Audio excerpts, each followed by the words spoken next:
আসসালামু আলাইকুম, রিয়াজ টেক মাস্টারে আপনাদেরকে স্বাগতম।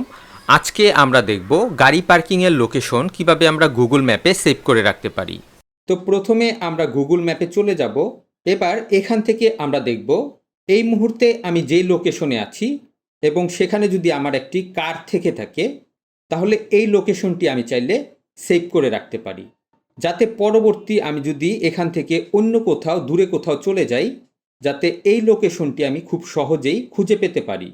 তো এটা আমরা কিভাবে করব এখন দেখে নেই। আমরা এখানে একটি ব্লু ডট দেখতে পাচ্ছি, আমরা এই ব্লু ডটটির উপর ট্যাপ করব। তারপর এখানে আমরা দেখতে পাচ্ছি ইওর লোকেশন, তারপর তার একটু পাশে আমরা দেখতে পাচ্ছি সেভ পার্কিং। আমরা এই সেভ পার্কিংয়ে ক্লিক করব।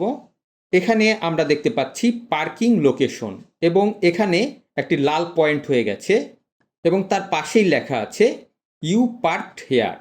এবার আমরা পার্ক লোকেশনের থেকে একটু দূরে চলে এসেছি। এখানে আমরা দেখতে পাচ্ছি ডিরেকশন। আমরা এই ডিরেকশনে একটি ট্যাপ করব।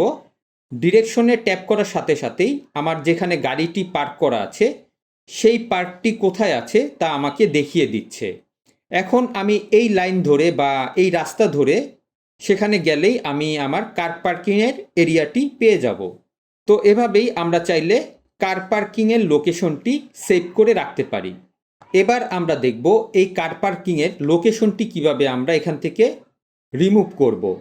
এর জন্য আমরা এখানে মোর ইনফো দেখতে পাচ্ছি, আমরা এই মোর ইনফোতে ট্যাপ করব। তারপর এখানে আমরা ক্লিয়ার দেখতে পাচ্ছি, ক্লিয়ারে একটি ট্যাপ করব।